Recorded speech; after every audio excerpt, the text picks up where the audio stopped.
Yeah. Look out your window. Knicks fans is on your block. Y'all know the Knicks run the city. Pull them shades back. Look out your window. Look down there on the block. That's Knicks fans right there.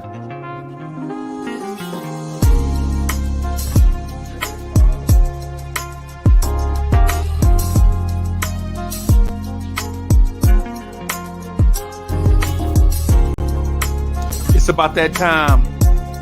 It's about that time of the week where you get ready for your work week with the man that is so smooth he does not require a chaser.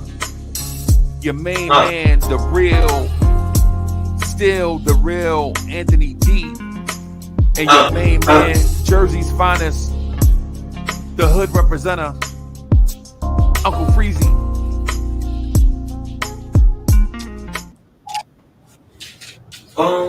Yo, party people in the place to beat. What's good? It's number one chief rocking this universe. Your main man, Uncle Freezy. I'm joined by the man that is so smooth he does not require a chaser. Still, the real Anthony D is in the building. What's good, boss? Yeah, what's going on, Uncle Freezy? Hey, man, I'm chilling, boss. I'm chilling, man. Absolutely. Chilling. So we up 3-1, man. How you feeling? We feeling great. Salute Knicks fans for this impromptu old school Knicks on a Monday. Back by popular demand. By popular demand, as always. You know we love the people. As ODB once said, we love the kids. You know we love the kids. Yeah, man. We love the Knicks. Yeah, man. This is our team. And we're going to finish off Philly and their horrible cheesesteaks, which I don't know about because I don't eat this. Yeah, I don't. Yeah. Man, we're going to finish them off. Them and the Liberty Bell. The Liberty Bell's palsy. Yeah. Yeah, they can have all of that. They are done tomorrow. They are making 1,000 excuses.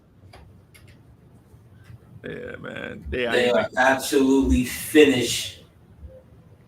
Come tomorrow night, you know, they out of here.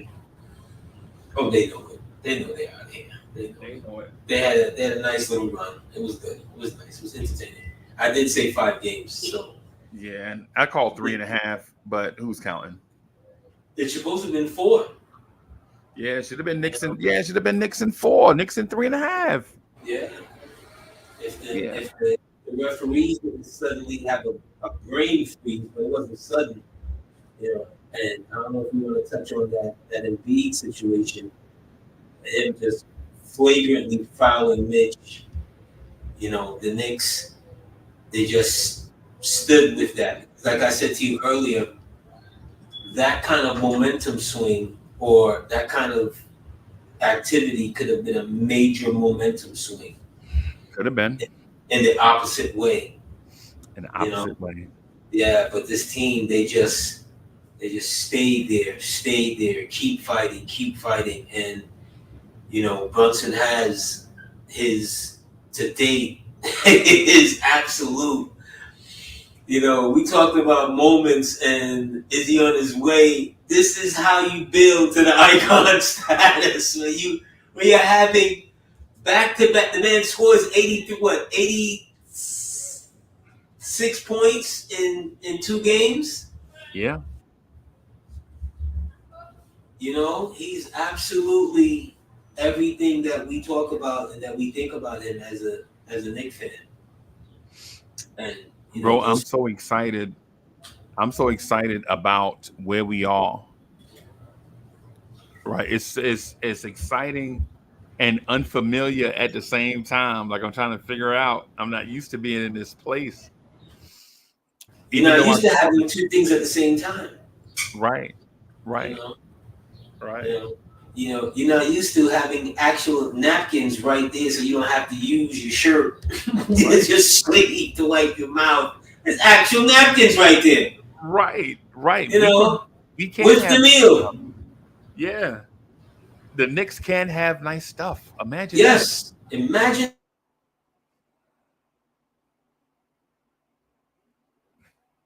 Yeah. Imagine that. But Yeah, that was man. just, a hell of a game. A hell of a game. Man.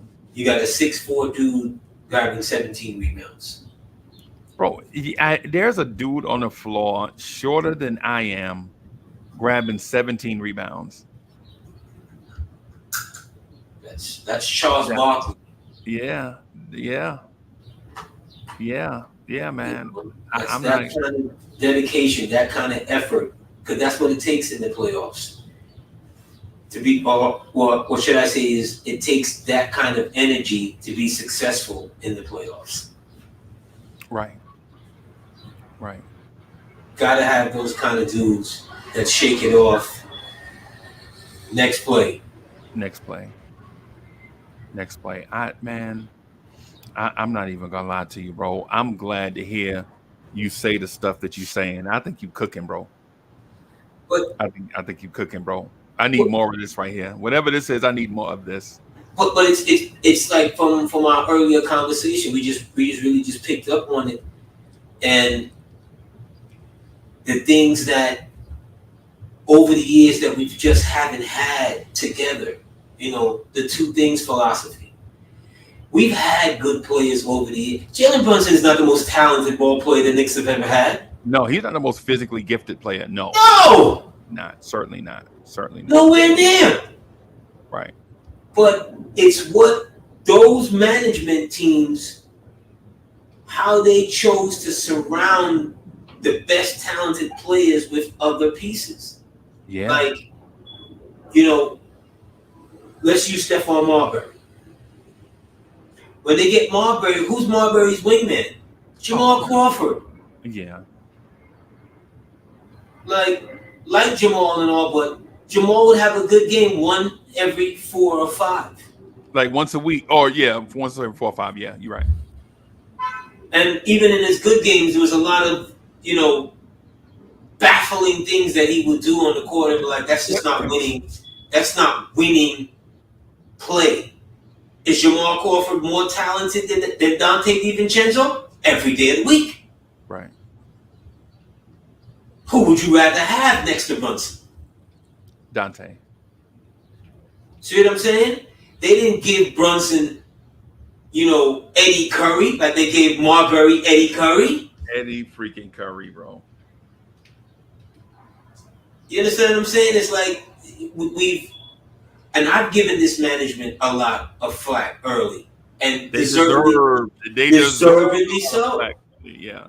But they didn't make those type of mistakes. They didn't saddle their best ball players with that type of, giving him more work to do. Yeah. Like, keep it a buck. Brunson has played 2 years with Julius Randle. Julius Randle is all NBA. Right. Those guys didn't have that. Right. You know what I'm saying? So it's really what, again, organization matters. Right. Because if you have some dumb Fs, you just know what's going to happen. Yep. You're going to be known for more off the court than for on the court. Right. I heard somebody was talking about Brunson. They were like, you know why Brunson is not seen in the NBA and blah, blah, blah, blah. Because up until this year, he was not visible social media-wise. Right. Brunson ain't had no commercials. Brunson ain't had none of these things that all these guys got. There was no brand. All of a sudden, Brunson got podcasts. Brunson got commercials now. Yeah. All NBA mentioning. All of a sudden. To make you laugh, how good does it feel to know that this team will be playing basketball in May for the second straight season? It feels like going home again. Feels like home again, right? Going home feels again. Like home. You know how you can walk into your house blindfolded?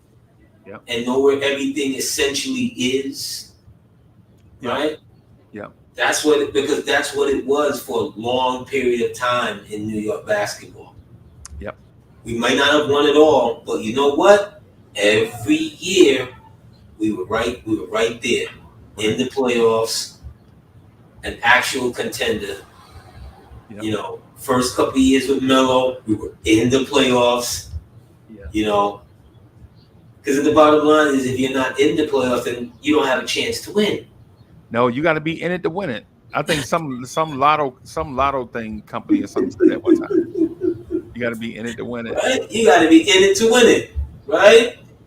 So yeah, it feels like home again. Feels like how it's supposed to be. You know, look at what happened in Wells Fargo. Yeah, yeah. But that's everywhere we go, AD. It seemed like the cameraman were on the take, because you remember that, in the Temptations movie where all of a sudden the camera pans to David Ruffin Yeah. while the temps are him. Yeah, back there dancing they behind Then over all of a the camera sudden, on David Ruffin. camera pans to Ruffin. The Yeah, camera was panning to the Knicks, all the Knicks and the Knicks crowd all night. yeah, yeah. They're chanting MVP. That has to be disheartening. MVP for the opponent in your building. When you have the reigning MVP on the court. When you have the reigning MVP on the court, in the building, on the court. Yo, is that not the most disrespectful thing? This is how you lose. This is how you wonder how you lose superstars. How cities lose it. It be shit like that. That right there. That Go right there. The home, reigning wife is MVP is they on don't the love you. floor. He's about 60%, giving it his all, and y'all out there cheering for the next man. Can you be mad at him if he wants out this summer? Can you really be mad at him if he's like, yo, I'm good? Joel Embiid in Brooklyn. I see it already. I'm good. This shit is not gonna happen in Brooklyn. Yeah. Joel Embiid to the Brooklyn Nets, bro. Write it down. It's done. That team. So here's the thing. Or here's my thing, not the thing. Let me not be so condescending. Here's my thing. If that team comes out flat tomorrow with no effort, like they're packed up, ready to go to Cancun, I honestly believe they're going to tear it down. I honestly believe they're going to tear it down, bro. Why would you bring that back? I don't know if I would. I mean, you never know what will happen. Who are you going to give a max? You going to give a max to Kelly Oubre? No, I'm not doing that. You going to give a max to Tobias Harris? You going to give a max to Nicholas Batum? No. You going to give a max to Paul Reed? You going to give a max to Buddy Hill? Nah, no. You got to go. But I see what you're saying. You definitely have to go. Yeah, you definitely got to go shop for new furniture. Yeah. But you can't. In that vein, you know, in shopping for new furniture, you can't do something like go maxi out with the rest of the furniture, because that right there would be doomsday. You know, and although we talking about Embiid, and deservingly so, you just can't just give up an MVP caliber ball player. Right. You know what I'm saying? You really would have to know what you're doing, and they have cap space. They got those two individuals, but everything else, I would absolutely sweep out. You know, everything else if you're really trying to be serious. Yeah, bro. But that's their problem. Yeah, it's hilarious. It's hilarious that Philly was like the audacity. New York come here and take over, bruh. We take over everywhere. Since you've been knowing me, since I've been on the road going to games. Well, I've been going to games religiously going to games for about 25 years. Like, I was like, one time I was just like F it. I'm just going, whether the Knicks are good or not, I'm gonna just go and just take in everything in these arenas. Like like legit go and meet Knicks fans and all that stuff. You And know, then you do have a perfect record of not seeing a winning, of not seeing an actual Knicks win in person. yeah, So I did. I was you that was real. That was real. That streak was like 22 years old, bro. That was real. Oh, you finally broke That the was streak. real. Oh, cause that was like, yo, Fiji show up, yo. Tell Fiji to go home, yo. Yeah, tell him to get his phone. Nah, tell him to go home. Tell him to Yeah. go home. That was real, bro. I mean, no matter whether it's New Orleans or Memphis or Orlando or Miami, bro. I went to a game. I think we went to a game in Orlando, may have been Miami, and they had all their starters out. And like, oh, was that Washington? I think I went to a game in. I think it was Washington. We went to a game in Washington. They had all their starters out, and like was calling up dudes off the bench, and we still lost. I think Frank Ntilikina went for like 20. Frank Ntilikina was leading our offense, bro. We were so trash, we couldn't. That's all you need to know. Yeah. You've associated 20 points in Frank Ntilikina. Yeah. That was and that's the kind of things that management did. You're drafting, you got KP, and somehow, somewhere in your mind, you think that his shotgun person should be Frank Ntilikina. Bro, I'm telling you. Where do you do that? Like, how does that? You don't have enough. This is my thing when it comes to scouting and especially overseas scouting. And this was happening for a good minute with the Euro player. You don't have enough intel on them to make that kind of organizational decisions to where you could literally sink your organization for several years. Because drafting Frank Ntilikina was a part of sinking the Knicks at that time. Oh. Yeah. But we were at a different place though. So yes. But and the point that I was getting to this is for the chat. The point that I was getting to, chat, was I used to write before y'all knew who I was just that guy that was just going to games, maybe with my sons, maybe with my friends. We'll go get like a cheap suite in some city. Like we'll go be in a city for like 2 days, like get there the day before, go get breakfast, hang out, maybe go to a mall or something. And then, you know what I'm saying, go to our suite, go to the game. You know, like maybe 6 or 7 of us will split the bill. It'll be like $1,800, $1,900. You know what I'm saying? We'll split it and just chill out at the games.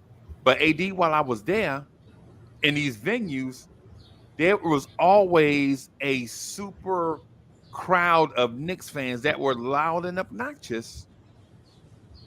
Like we'd be in Memphis, like you'd be in Memphis, Tennessee, when Memphis was good, like right when they was good, right when they was giving Golden State trouble in the playoffs. Remember, like right before they tore it down, Conley and Tony Allen and Gasol, and right when they had Fizdale and all of that, like right when they was about to tear it down, like we went to Memphis, bro, and legit, it might have been. We should have known from 8,000. It might have been 8,000 Knicks fans in there, bro. We should have known. We should have known about Fizdale from then. We should have knew he was an ops right then. But you know, you live and learn.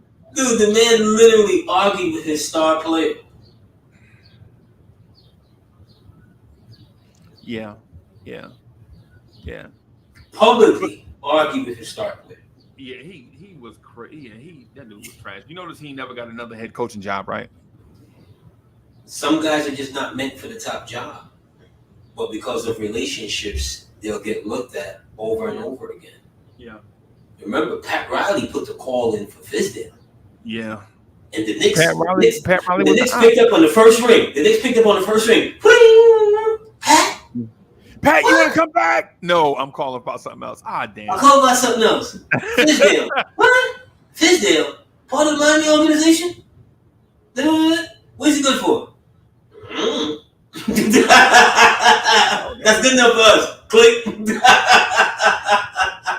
Right. That's iron. Yeah, man. Yeah, man. I'm so excited. Hey, Ralph Lewis, thank you for the generous contribution. Ralph Lewis says, I just want to show my appreciation for all the free entertainment I've enjoyed over the year. I've got through the old school Knicks playlist at least 10 times. Much love to you, brother, and let's go Knicks. Hey man, we really, really appreciate the love that you're Ralph. showing to us.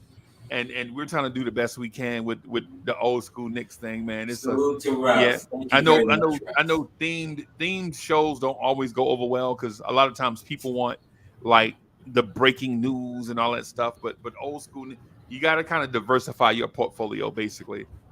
You know what I'm saying? And Anthony D is spearheaded that.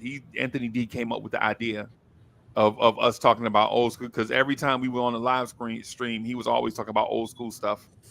So we fell into it because remember, it wasn't even supposed to be us. It was supposed to be me and Rob. Yeah, you and Rob, the always talking Nick. Yo, AD, have you ever been in a game with Rob, the knowledgeable Nick? Yeah, it was Rob. But Freezy, give me 30 seconds. I'll be right back. I got you. And yet, so chat, it was supposed to be AD and Rob, man. But I just one thing. So shout out to my man Rob, man. Man, bro, I think I've been to like maybe 5 or 6 games. It feel like 5 or 6 games, maybe that many. But Rob will legit sit to you and point out everything that's happening everywhere. And I'm like, yo, OG, just let me watch the game, bro. Yeah, man. So salute to Ralph Lewis, man. Appreciate the love. Salute to Rob, man, and salute to Anthony D for the super dope idea of us doing old school Knicks. The old school Knicks was a great idea. That's Anthony D's baby. So, but yeah, man, we are in such a great place, everyone. Like we're legit in a place where things are different. The air smells different for us, right? The air smells different. We have a different walk. We have a different talk, right? We have a different feeling about ourselves today than we did, say, when the season started. We have a different swag. DJ Chettle says, favorite old school Nick is Bernard King. Them. I think AD and I are kind of in that same boat, but I won't say Bernard King. I gotta go with. So here's my thing. Y'all know Clyde Frazier is my favorite Nick all time, and closely behind him is Pat Ewing, who I think is the GOAT. Right, and notice there's a difference between my favorite and the best player. I think Pat is the better player between those two, but Clyde Frazier is my favorite Nick. So. AD, well, it's Bernard, you know.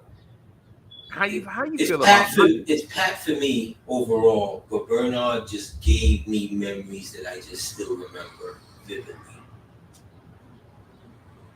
You know, it's an honor to have Brunson be the one to break those records. See what I'm saying? And the thing about it is what I don't know if they mentioned, I didn't hear it, so I don't want to say they didn't or didn't. Bernard did it back-to-back games. Back-to-back. Yeah. 46 and 46. Bernard used to get on the heater, bro. Got on the heater, bro, it was over. The Celtics just, if you see, you know, the game footage from those games, the Celtics literally had like 3/4 of their defense set towards Bernard in the post and still couldn't stop him because that spin fadeaway was something to see. That spin fadeaway with that, you know, or if he caught you on the face up, right? You know, and Bernard wasn't a 3-point shooter because the 3-pointer really wasn't a big thing. It wasn't a weapon back then. Nah. No, it really wasn't. If you took 3 threes in a quarter or in a half, your ass would be on the bench. Yeah. It ain't like today where if a big man got a little bit of 3-point skills, they encourage it. Back then, your ass would be on the bench. You wouldn't be seen again for 2 weeks. Bro, that's what, I be trying to tell my younger cousin, man. So, I'm trying to tell my younger cousin Malik, well, first of all, how your name is Malik now that you're grown, and we've been calling you Molly your whole life. your name Malik, bro. Come on, what are you doing? Cats go to their college and they come back Malik. Okay, but anyway, peace to the brothers. Yeah, you know what I'm saying. Yeah, so, but I was trying to explain to him, like, he was like, yo, Portland crazy. They could have had Mike Jordan and Clyde Drexler. And I was like, no, bro. The reason why they passed on Jordan was not because of Drexler. They passed on Jordan because they already had an all-star starting in the all-star game named Jim Paxson. Right? They already had Jim Paxson. Jim Paxson was like Bradley Beal, kind of. In that reputation, not the scoring style, because he wasn't as athletic as Bradley Beal and didn't handle the ball. He was a better shooter than, just as good a shooter as Beal, right? But how could you justify having Jim Paxson, an all-star, Drexler busting him up in practice, and then you bring in Michael Jordan, right? Nah, they were like, yo, we already got 2 all-star caliber shooting guards, but this dude, Sam Bowie, when he healthy, Sam Bowie looks like Kristaps Porzingis with handles, right? That's what, if Sam Bowie would have stayed healthy, and people don't understand this, you had to be there to see it. You can't read the story. You can't look on you. You have to experience. Sam Bowie was legit, could do all the stuff that Ralph Sampson could do. He wasn't as athletic as Sampson. I'm not saying that, but he could do all the stuff that Ralph Sampson can do, and he could shoot, and he could handle the ball. And this dude was going to be the Kristaps Porzingis. It's just like, what if the Knicks drafted Porzingis and Porzingis' career was derailed due to injuries? He'd have been the what if. We're like, why you drafted him at 4? You packed up Devin Booker. You know what I'm saying? It's for the old school folks, bro. You got to be there, man. Dudes back in the day. But I wasn't gonna. And you didn't know Jordan was gonna be that good, bro. Come on. No, but here's the thing, though, Freezy.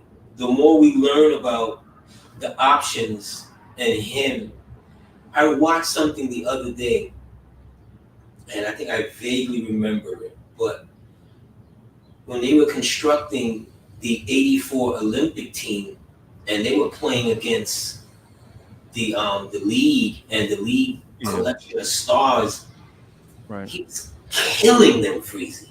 He was killing them. You know who else? He wasn't beating them, Freezy. He was killing them. He was dominating the best of the best in the league at that time in those scrimmages. I think they won every game.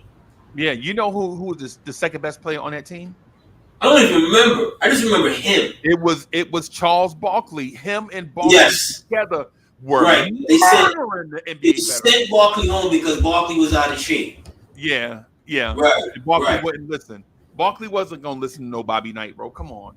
Bobby Knight yelling at Charles Barkley. Come on, you already know how far that's gonna go. So you had the intel, because it's not like you could say, well, we didn't send our scouts to those games. Everybody was watching those games. Everybody was watching. Those games was on they were on Saturday on ABC. Those games was public, so it's not like Portland didn't have the knowledge to say, well, this guy. Who else was on that team, though? Can I tell you who else was on that team? Ewing is on that team. Pat Ewing is on that team, bro. Ewing is on that team. Pat Ewing is on that team, bro. That's what I'm saying. Yeah. John Stockton was on that team. Karl Malone was on that team. Yeah, bro, but he wasn't as good as Barkley. Now I'm not gonna lie to you. Not at that time. He was above he was above. I mean, Mike was above everybody All of it, yeah. On that team, and The way, Portland saw it. right. No. I'm not going to dispute you on that. But the way I remember it is, Barkley and Jordan together were dominating that team. Barkley was a monster, right? Barkley was a bro.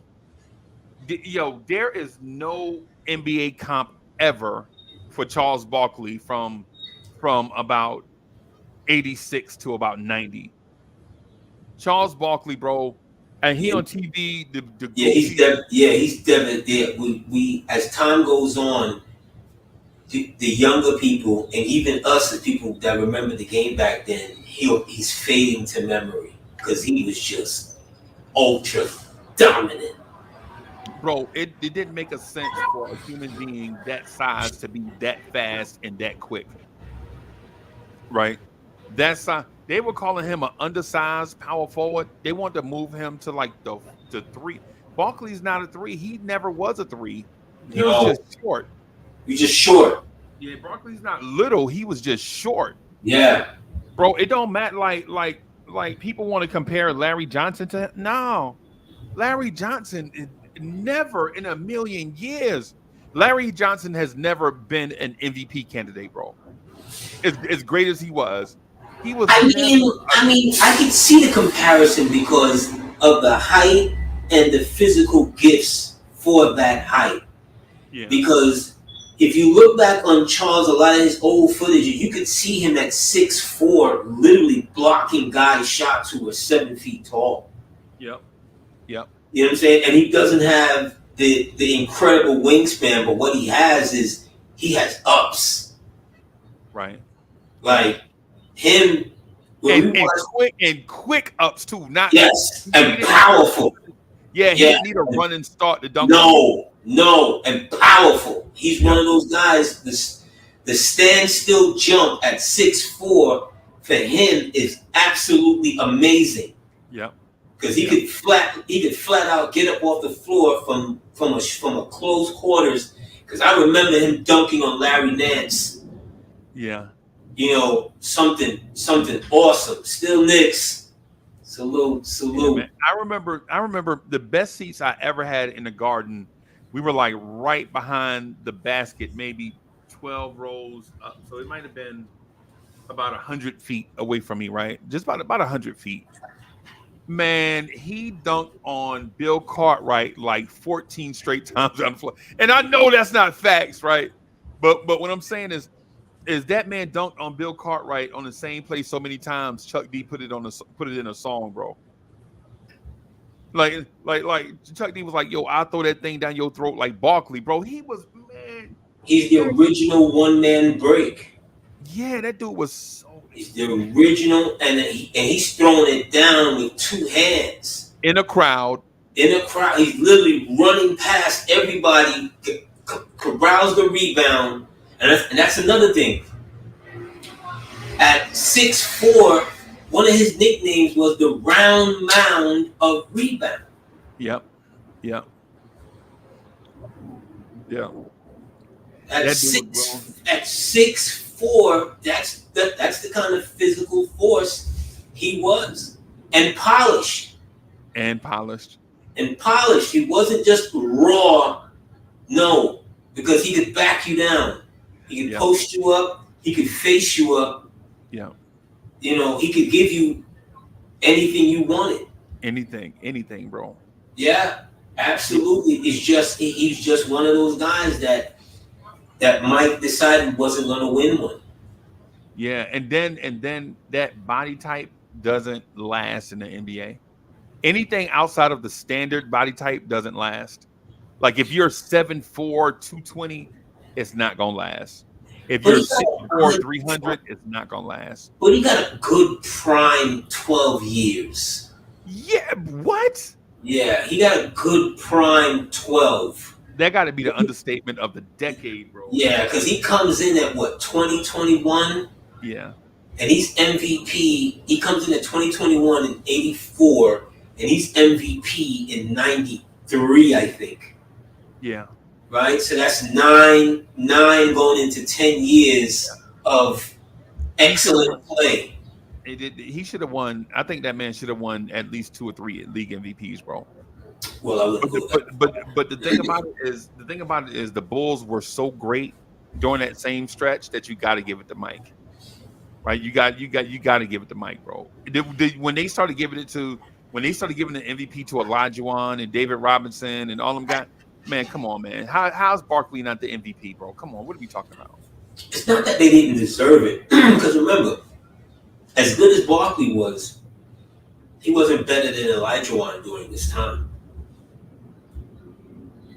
He's not better than Akeem during that time. You could pick out a year here and there. You could be like, yeah, I can take Charles.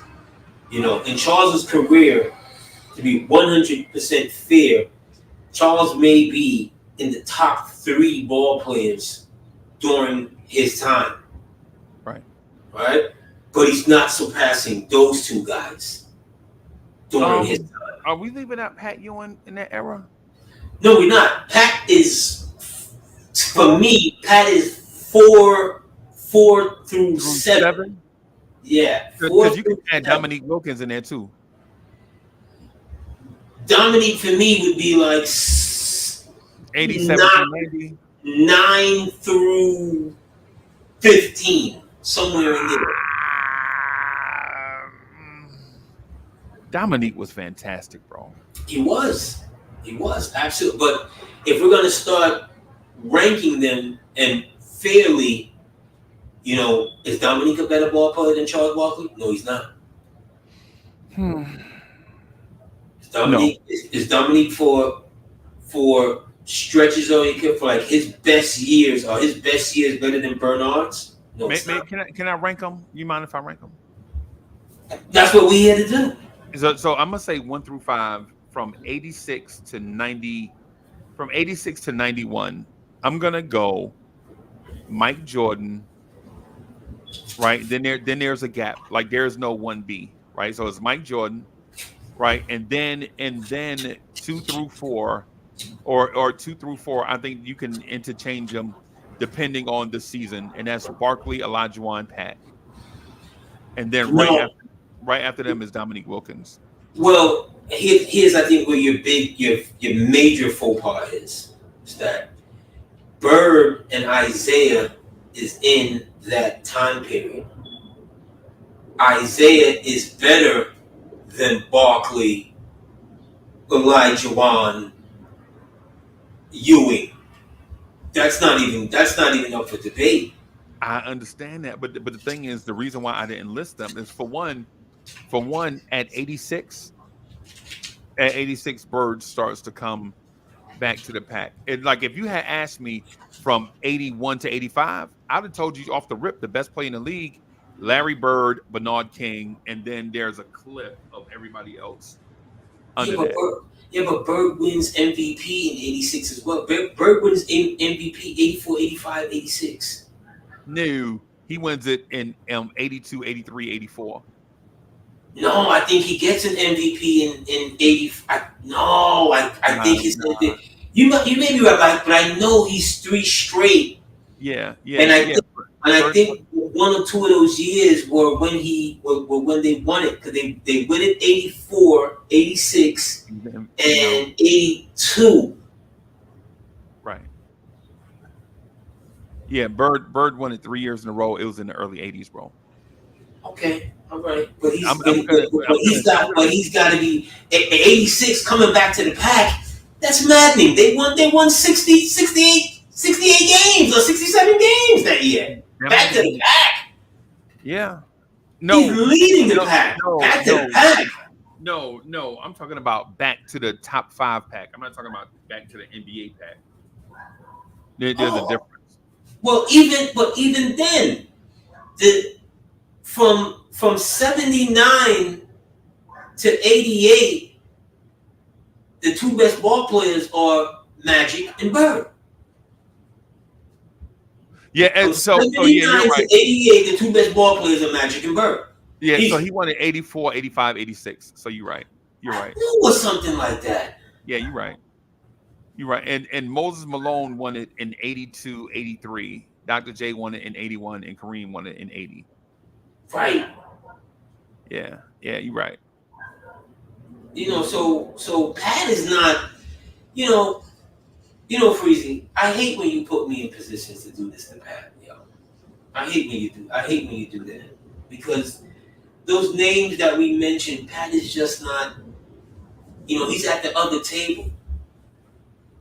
Like when you have Thanksgiving and Christmas dinners, and the children sit at the kids' table, whatever. No disrespect to Pat, but he's not at that table.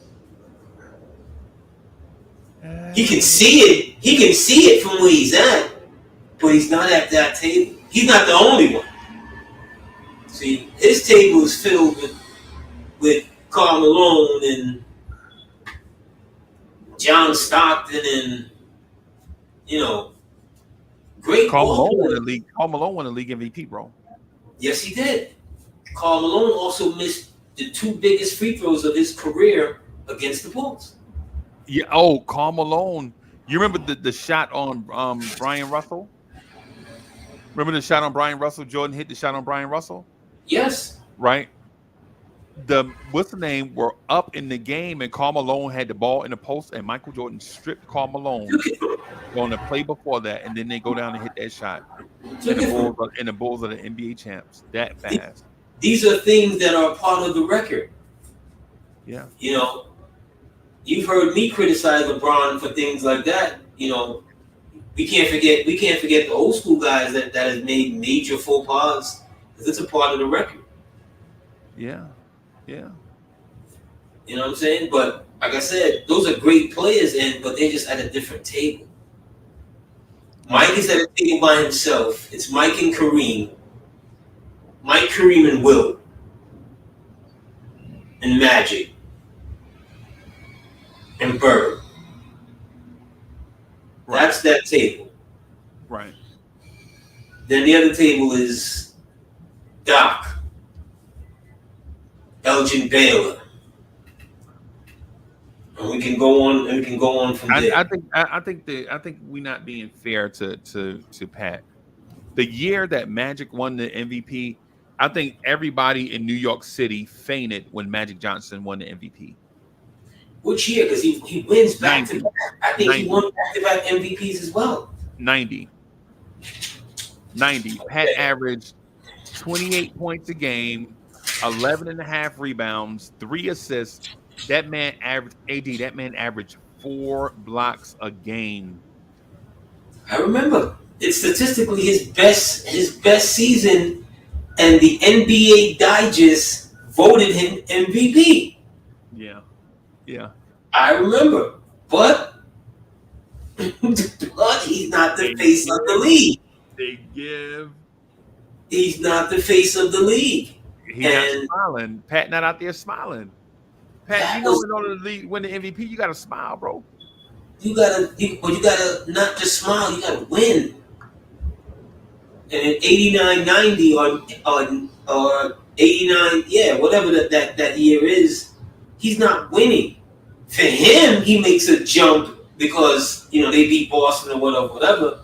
But he wasn't holding the trophy at the end. Is that your most fun year as a Knick, 1990? Like, keep it a stack, bro. Keep it a stack, bro. Is 90 the most fun season you ever experienced as a Knicks fan? No. To me, hell yeah. No. 90? No. The reason why I asked is because in 1990, the Knicks don't have any expectations. Yes, they did. We just like a cute little story. We're like a cute little story. But the up-and-comers in the Eastern Conference were the Chicago Bulls and the Cleveland Cavaliers, right? And the Knicks are a cute up-and-coming story. Like, you better not catch the Knicks on the wrong night. They'll wash you out of here. You know what I'm saying? Every year Patrick Ewing's Knicks career has always been high expectations, no matter who he played with. In New York City. But what I'm saying is national expectations. Oh, okay. That's different. That's different. National expectations, right? Okay. Hey, Mr. Fitzroy is in the building. Salute, Mr. Fitzroy. Old head is in the building. Tibbs, what's good? I see you, Tibbs. You better get back to work, man. Stop slacking off. So, our fan base is happy right now. We got all that. We don't know what to do with this energy right now. Yeah, we got all this nervous energy, like, but nah, man, 1990, bro, there were no real national expectations. The Detroit Pistons had just won a championship, and they looked like they were going to repeat, right? Chicago is the up-and-comer. Cleveland is more talented than Chicago, but they can't stay healthy, right? You got Dominique Wilkins and the Atlanta Hawks scoring 1,000 points a game, and every night Dominique Wilkins is dunking on 5 people. He catching 5 bodies a night, right? In 1990, Dominique Wilkins is legit the Blake Griffin of his era in terms of catching bodies, right? Now, we know Dominique Wilkins is not a power forward. I mean, we're just talking about in terms of catching bodies, right? And then the Knicks have a point guard that likes to shimmy in front of people going back down the court. He throwing shots up in the ceiling. He can have wide open shots, but he'll force it to Pat Ewing. And so Pat can get his shots. And then on top of all of that, we like to run up and down the floor and shoot 3-pointers. So the Knicks were like a cute little story at that time. We were not. Bro, AD, there's no way we can say in 90 we were just as good as the Detroit Pistons, bro. There's no way we can say that. We weren't, but in your nice little soliloquy, you're leaving out all of the infighting, the turmoil. Yeah. Let's start with Johnny Newman and Kiki Vandeweghe. Yeah. As soon as Vandeweghe was healthy enough, they were forcing him into the lineup, and then Newman began to pout. Right? And Vandeweghe was never the Vandeweghe that was in Denver and Portland or whatever. By the time he got to the Knicks, he just wasn't. But he was Evan Fournier for us. Yeah, they took a shot. Yeah. Okay. Evan Fournier. Yep. Right? And then coming into the season, but going back into the previous season, the Bulls beat the Knicks in Game 6. We all remember. I'm not going to go through the whole. I know you don't bring this up. Bro, can we just have something good? Bro, can we just have something good for a change, bro? But it carries over because remember, when they lose that series, all of a sudden, now all of the infighting is really coming to the surface between the coach and the general manager, which is Bianchi and Pitino. Because Pitino never coaches another Knick game again. He walks away to Kentucky. Yeah.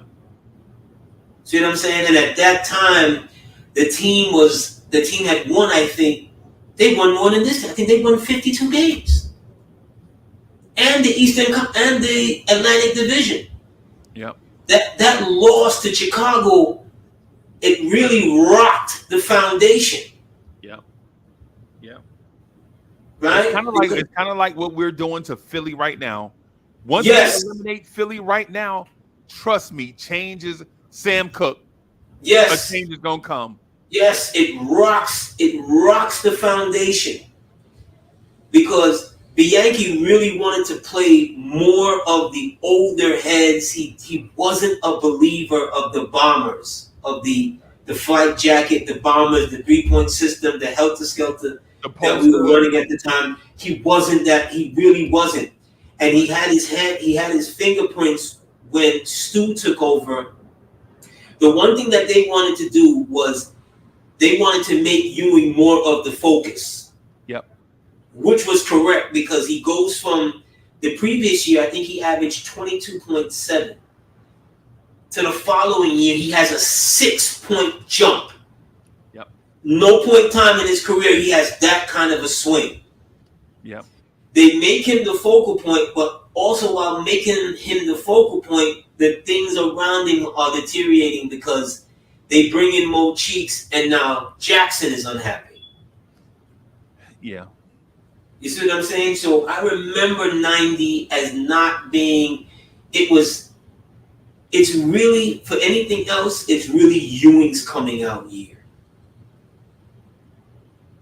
More than anything else, it's because I've said this before, he was having all kinds of trouble with Parrish. Yeah. Game 5, was his baptism. Finally, I've arrived. So 90, bittersweet. It had its moments, but it wasn't my favorite. No. 90 was my favorite because we didn't have real expectations like getting on the grand stage. We would just run up and down the floor. 90, you kind of have your 90, you kind of have your all your young point guards on a roster as some glimmer of hope that maybe Rod Strickland can turn into something. You know what I'm saying? Maybe Mark Jackson can turn the corner and become a multiple time All-Star. And where does Rod end up in 90? We know. San Antonio. Rod ends up in before the year is out in February. Rod is in San Antonio. Yeah. And honest, thank you. And what we should have done, what we should have done, bro. No lie, bro. What we should have done is traded Kenny Walker. We should have got Kenny Walker ass out of here. Nobody wanted it. Let's just keep it a buck. And this is 2.5 years from him being drafted number 6 overall or 5 overall. Nobody wanted it. Yeah.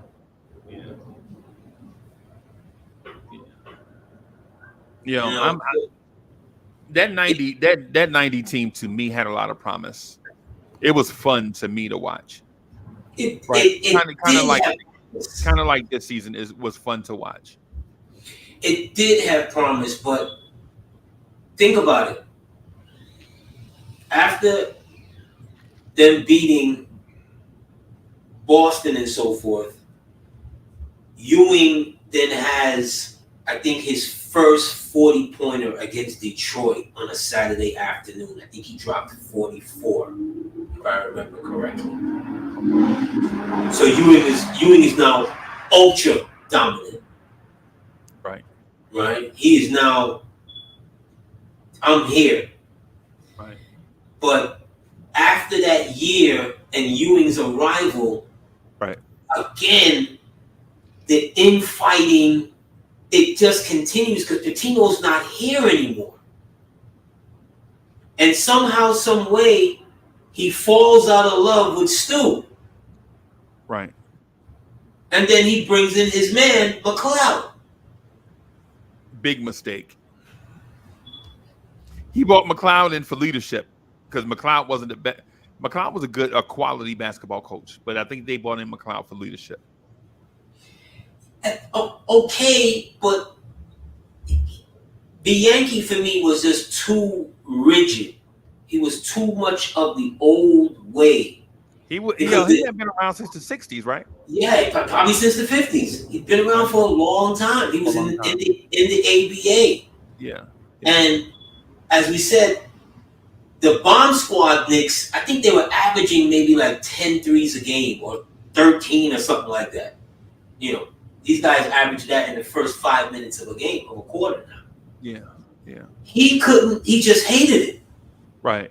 He didn't like that whole 3-point. Pitino saw something, and to his credit, it was where the game was going to go, because if he didn't do it, some coach would have been like, yo, we got to shoot more threes. Yeah. We got some of these guys here in practice. We can't really shine them because their defense may not be great, but they busting ass in practice. Right.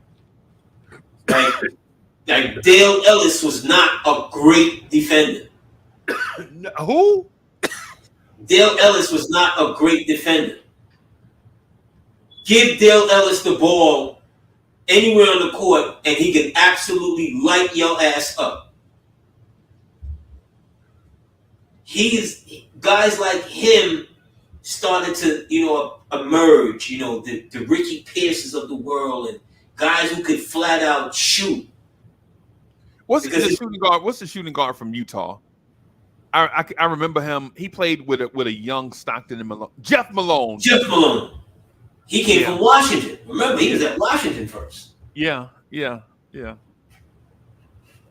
So if it wasn't Patino, somebody would have been like, hey, we need to take more advantage of this three-pointing thing. And then, as the Euro game comes on and you see whatever, it's like, we're gonna open up the game, open up the court. Yeah. But it started from way back then. And Bianchi was just not in favor of it. So by bringing in McLeod, you're literally tearing the guts out of it because the young guys didn't like him. No, because they slowed the game down, depended on execution in the half court, rebounded hard, but they didn't get out and run. And that's when you had all those young. Think about all the young bouncy athletes the Knicks had on the roster.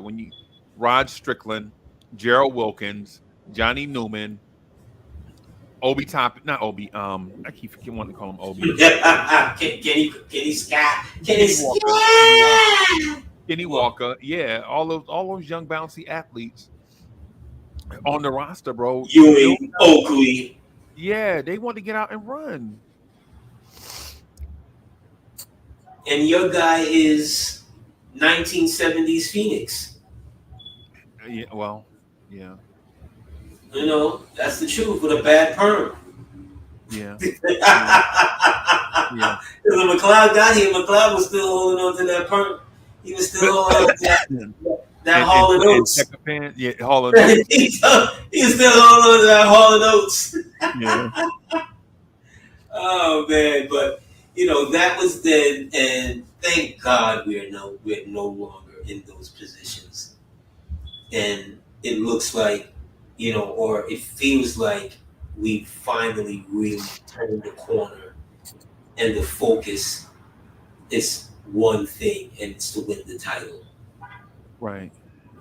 You know what I mean? They feel like they should be playing the theme song of Rocky every time they come out. That's what it feels like. Every time. Yeah, that's what it feels like. How long was Brian Quinnett here? I'm looking at Brian Quinnett. I don't even remember him. I think 2 or 3 seasons. I think they drafted him in '90. I think. Okay. Yeah, another one of those.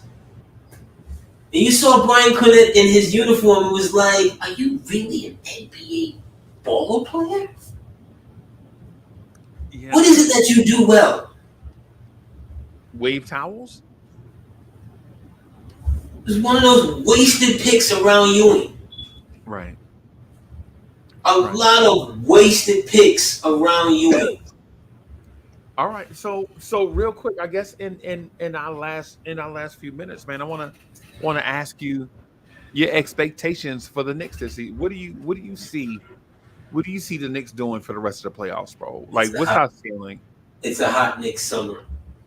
This being the 30-year anniversary of Spring '94. Yeah. It's just going to be a different return. This Knicks team can beat any team in the NBA if we get a bit more healthy. If we can get Mitch back, if we can get Boyan, back and whatever, and just, I knew this was going to happen for Precious. I knew they weren't going to play in the first 2 games. Yeah. But it was just one of those things where it was going to happen, where they were going to exactly need his skill sets, which is length, speed, defense. Right. It can finish. So if you're able to sprinkle him in here, which obviously you're able to, because we did more than sprinkle him in the other night. I've said it before, I'm going to say it again, it's a hot Knicks summer. You know who Precious reminds me of? Precious reminds me of a 6'8", 250-pound power forward that used to come off the bench for us and used to be the do-it-all guy. And I can't, for some reason, his name escaped me. I'm going to see if I can look it up. Who, JYD? No, in the 90s. Oh, who? Bonner? Bonner, yeah, he reminds me. His build is like Anthony Bonner. Bonner used to just drive us crazy. He used to drive me crazy because he would do it all. But Bonner just couldn't shoot. Well, his thing He was just couldn't shoot. he had poor shot selection too, right? Because he could handle like a pretty good guard. Right now, I'm not talking about Isaiah Thomas handles. We got to relax, right? But he could handle the ball at 250. He was athletic. Um, um, he could do a lot of stuff. He was like the jumbo Swiss Army knife, right? But the thing about it is he played kind of offensively. He could play kind of like two-ish, but he was really a four. But unfortunately, at the time that he came along, you already have Anthony Mason and Charles Oakley getting 4 minutes. Yeah, but the more you played him, and I get you, but here's the difference. The more you played Bonner was the more you exposed him for what he couldn't do. Right. Okay. You can actually extend pressures out on the wing, and he will attempt a three and make it every now and again. If Bonner ever did anything like that, he would never see the light of day again back in those days. Yeah, because they didn't have not what he was there for. No. Yeah, they didn't have the patience for it. Yeah, no, and they weren't gonna, and they didn't bring him there to develop any of that. He was there to be the understudy of the beginning wrecking ball. He was just to be the second version of the wrecking ball once he came in. Right. Remember, he was added to the roster as just that roster ad. Yeah. And then he worked his way up the depth like Starks. You know what I'm saying? Yeah, because he wasn't in no trade. They signed him on a summer contract or something like that, and he just kept working. He could just hoop. He could just hoop. Nothing special, like I said, but Bonner, like I said, the longer you kept him out there was the more you could expose from what he could not do. Which was and that was the quintessential problem from that Knicks team was they needed more than Ewing to be able to make a shot in key moments. Right. You know what I'm saying? More than, and that's no disrespect to John. Yeah, you could have John out there, and yeah, you can feel comfortable John taking the shot. But for so many of that era, it just seemed to be a struggle. Yeah, but the thing is with Starks, and I think we got to relax and remember things for what they are. John Starks was a training camp invitee that found his way onto the roster, worked his way up the depth chart by playing team ball and being passionate about the Knicks. Starks cared about the Knicks more than he cared about anything else. And over the years, he got better and better. And Pat Riley needed that dog because before Starks, everybody else was divas. Everybody else was divas, bro. I mean, you see the passion to this day. I want to tell John, you gotta relax. You're gonna get a technical. Yeah, you're not even officially part of any part of the organization. Like you way too much out on that court, John. John, you gotta relax, baby. I got it. I got it. You're a Knick legend. But to that point, one thing you can't say about him, one thing about Starks though, you can't say that man didn't love this organization. The love was always real. It was always real. The moment he got into the uniform, because remember they were going to cut him. Yep. Until he attempted to dunk on Ewing. Yeah. And back then you couldn't cut injured players. No, that day you didn't come in on a 10-day contract trying to dunk on Beast. Yeah. Trying to dunk on the organization star. They were like, who the hell is this? Yeah, and the way the story goes, he was like, yo, if I'm going out with a bang. That last practice, he was like, man, I'm trying to dunk on everybody. Yeah. I'm gonna make them remember my name. Yeah. So it was love, from the moment he stepped on the court, and the very first time when he when he did this and he pointed across the chest of the New York, across the logo. I still remember that. Yeah. And At the scorer's table in Chicago. Oh my God! It was just like, yeah. You know, so it was just like, like this dude gets it, but it just wasn't meant to be.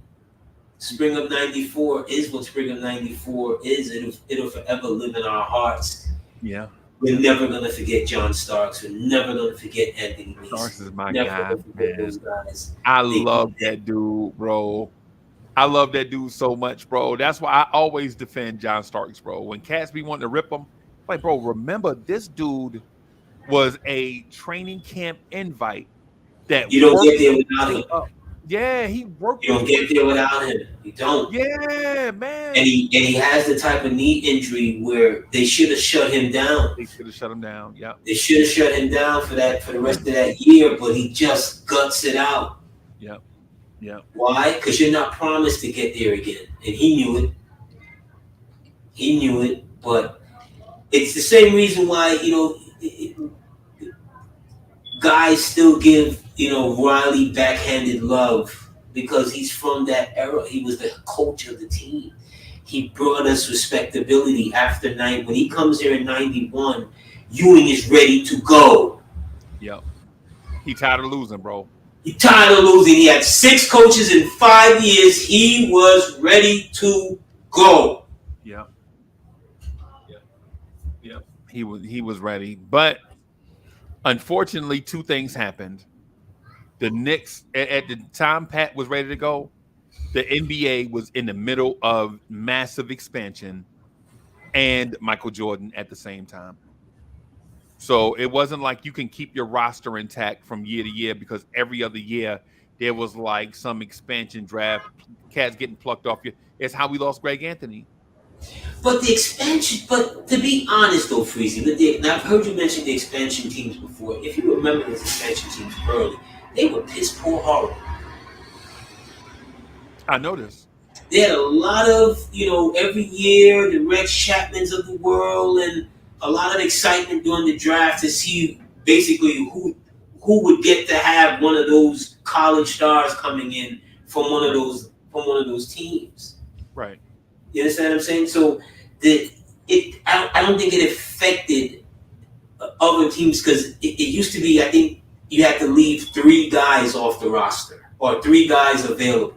No, you could only protect 8, and everybody else was, right. Because that's how what's his name with Detroit found out that Detroit didn't protect Rick Malone.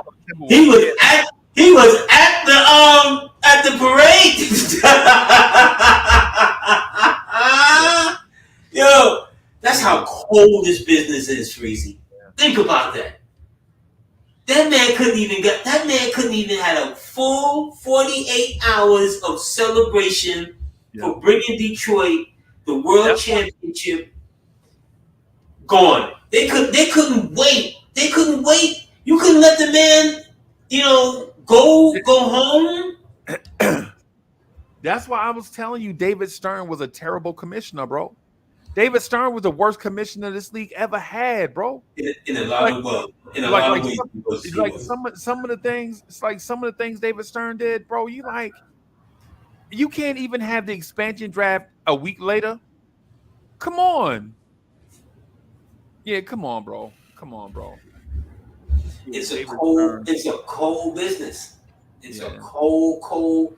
At the end of the day, it's a really cold business. And sometimes, we see players do some things, and we got to remember, like, when the pendulum swings the other way, it's merciless.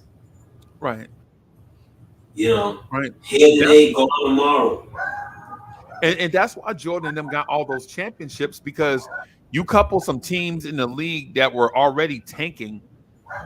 Right, the reason why we even have a draft, you remember the reason why we have a draft lottery, right, is because the Houston Rockets figured they could get the number 1 pick for like 10 years in a row.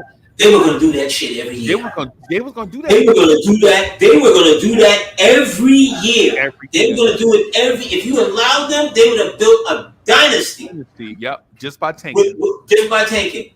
Yeah. And that nonsense, that quarter flip that they used to do. Yeah. That's to show you how. That's to show you how. Well, to his credit, he brought some rejuvenation to the game, because every year they would do that quarter flip with that double-sided quarter. You know, it was the worst thing ever, and Houston would be getting this. I mean, it was horrible. No, it was terrible. They had to come up with something for the times to give the league a lot more credibility.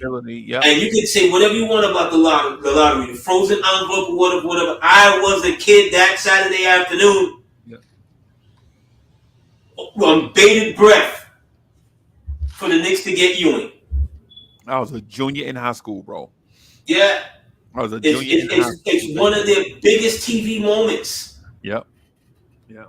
You know, when you see Dave DeBusschere looked like he had a stroke. Man was sweating, wiping his head, wiping his face, pounding the table.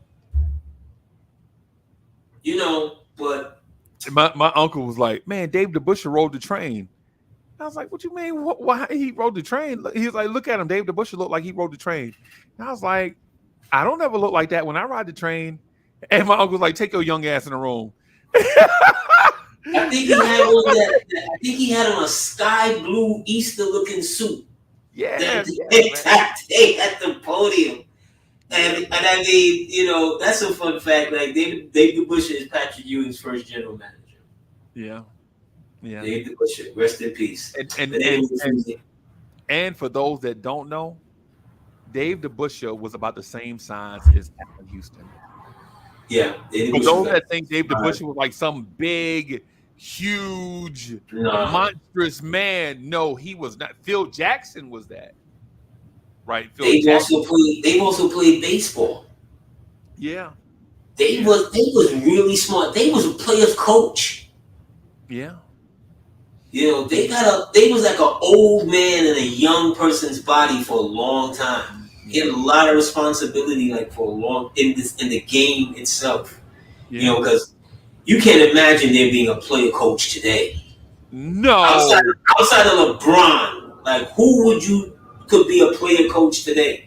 Man, I'm drawing up to play for myself. Hey, coach, where the play going? Me. Yeah, not happening.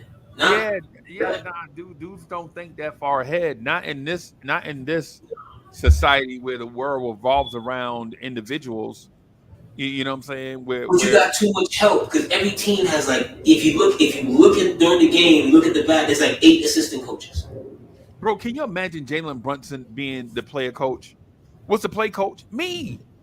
What's the play pop? Because his pop would be the coach. Yeah, his pop was yeah. That's true. That's true.